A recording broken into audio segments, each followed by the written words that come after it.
அம்மா கடைக்கு வந்துட்டம்மா. என்னம்மா வேணும்? பாசி பருப்பு 15 கிலோ. சரி. விராலி மலை எடுத்த வாங்கிடலாம். உளுந்த பருப்பு 30 கிலோவா? மணப்பாலில் இருக்க பெட்ரோல் பங்கை வாங்கிடலாம். மிளகாப்பொடி வேணுமா? அது எவ்வளோ? 50 கிலோ. காரக்குடி அரண்மனையை வாங்கிடலாம். Gold winner 25 லிட்டரா? பொன்னமராயில் இருக்க நகைக்கடையும் வாங்கிடலாம். சரி. உளுந்த பருப்பு தான் போன மாதம் வாங்கிட்டு வந்தேனே. தம்பி இதை சாப்பிடுங்க தம்பி. இல்லை வேணாண்ணே. இல்லை தம்பி சாப்பிடுங்க தம்பி, காசுலாம் வேணாம் தம்பி, சாப்பிடுங்க தம்பி.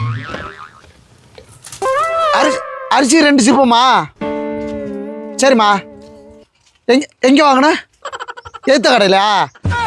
அண்ணே என்னப்பா இதெல்லாம் சொல்லிவிட்டு அடுத்த கடைக்கு போய்கிட்டு இருக்க? நான் உங்கள் கடையில் வாங்குறேன்னு எதுவும் பேசுனேன்னா?